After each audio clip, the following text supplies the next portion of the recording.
Hello and welcome to Action Time Vision, ATV, your brand new music show. We're coming to you live from the Tote in Melbourne, the live music centre of Australia, of course. And this is where you're going to find out about brand new talent, emerging bands in regional towns, capital cities, and all the places in between. Don't go anywhere, we've got lots of great new music to show you. Hello, Action Time Vision, we're Loose Lips. We are Loose Lips and we are reporting here from Richmond. Loose Lips. Well, recently we here at ATV checked out a brand new trio out of Melbourne, Naarm, called Loose Lips. Now, there's a really interesting backstory to Loose Lips.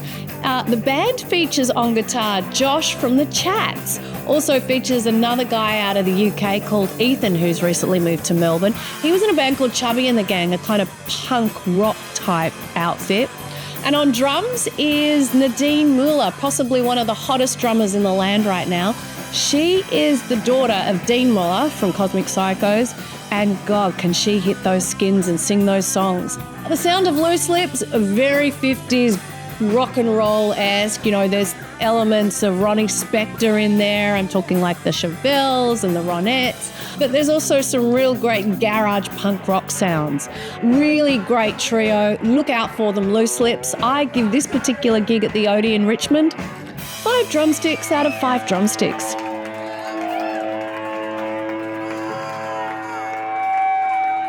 We've got a few more songs for you. Action time. So what do you love about going out and seeing live music? It means you get a nice sense of community, a lot of love, and you get experience to meet nice, lovely people. I think it's just important for people to feel like they're a part of a community. The modern world kind of robs us of the opportunity to be together a little bit. Going to gigs kind of reinstates that, like on a very, very basic kind of primal level, yeah. It takes you out of the humdrum of everyday life. You don't want to just shop online for clothes. You want to go in and touch the clothes. It's like you don't want to just listen on Spotify. You want to go see it in live. And I know how much people are struggling at the moment. I think we really need to invest in like something real and tangible. Some of the best gigs I've been to are ones that I've just rocked up to. I've had for my local on a random night, and I've had one of the fucking best times ever. Action time. You felt your eyes fall out and Well, right now on ATV, it's an absolute pleasure to welcome Naarm-based artist Queenie to the Tote here in Melbourne. Queenie, thanks for joining us. Thanks so much for having me, Jane. I'm so excited to meet you because not only have I heard Everything Sucks on repeat for about the last couple of weeks or so. Incredible single too, by the way. But Thank you. You've been making such a splash with your debut record, New Malt. I've got to ask you, New Malt, is that the correct pronunciation? It is. Yeah, it is. So it's actually a reference to spiders. Because a lot of people have actually asked me the question as to what it means. I went through this phase in lockdown where I was just, for some reason, obsessed with spiders. And I found out that they are young enough in their life cycle and they lose like a limb or part of their body, gets squished or ripped off, they can shed their skin and like regrow that part of their body. Oh, right. And so a lot of the songs were like about me, you know, moving on from relationships or, you know, I guess shedding my skin metaphorically and growing back parts of myself. So I thought that's a great metaphor. I love that. I love that. Way to go, you got too high and out, staring at the car headlights and you take me home into what I know, but I don't know one and I got to go. I spent hours screaming at the sky 'cause everything sucks and I want to die. You must be incredibly proud of that record.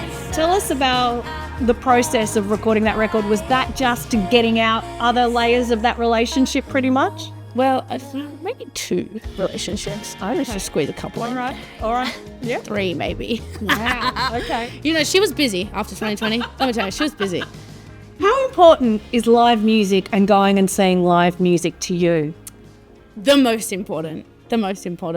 It's the only way to keep the scene alive, and in the world the way it is right now and the scene the way it is right now, the most supportive thing that you can do to make sure the artists that you love continue their careers is to support live music and go to shows. Yeah, absolutely agree. I can't add anything to that because you've Go to shows. Yeah.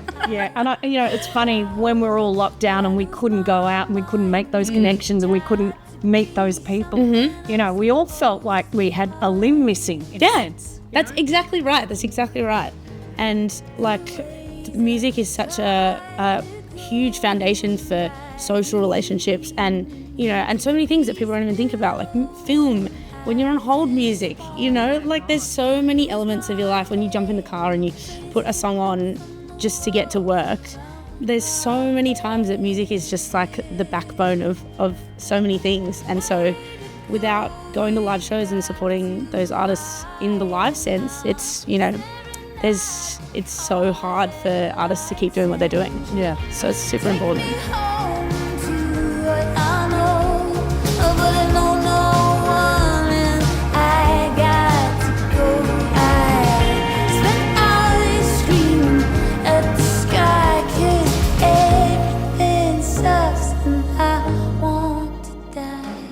Where do you see yourself in a year's time, 12 months from now? What do you want to do? What's the Queenie plan? I'm definitely going to do another album. Sure. Gotta crank them all out while you can. Yep. So you're going to keep keeping those relationships up so you can write about them? Yeah, it's I've got a really nice boyfriend now, and he's so not inspiring to write about. No, I'm kidding. He's just so gorgeous, and I'm so happy. And so now I'm like, oh God, can't write about that, can I? No one wants to hear about that, do they? You make me so happy. You're such a nice guy. It just doesn't have the same ring to it as everything sucks and I want to die, does it? Yeah. Fuck you. Yeah, exactly. And the horse you rode in. Yeah, exactly.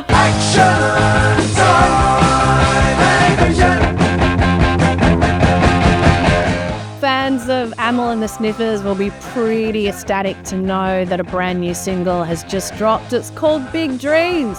And of course, it's from the brand new album Cartoon Darkness, in which they've teamed up with Nick Launay for. Now, for those who don't know, Nick Launay's name is synonymous with just incredible production values.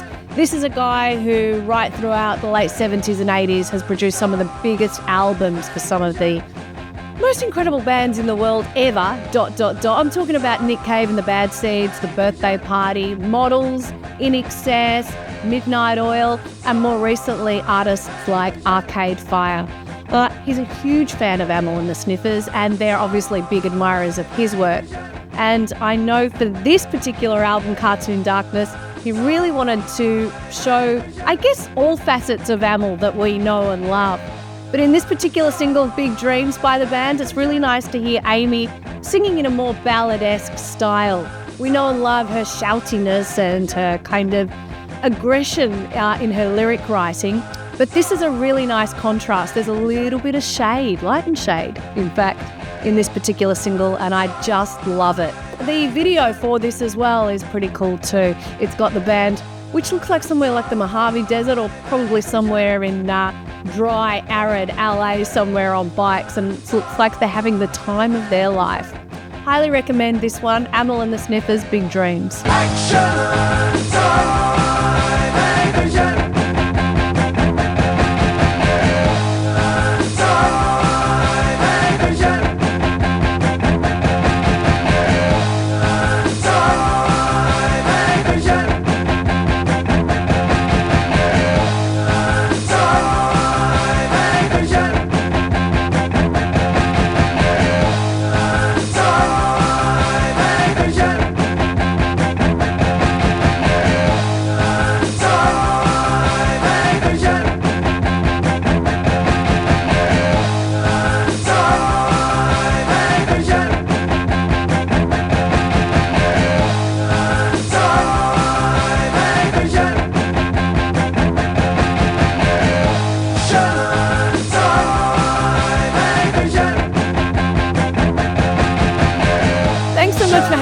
with me here at ATV. It's been a blast bringing all this great new music to you. I want to thank my guests, and if you want to get in touch, if you've got a gig coming up or just a recommendation in general, all the handles you need to know are on your screen right now. It'll be great to hear from you. I want to thank my ATV crew here at the tote, and thank you for being part of it.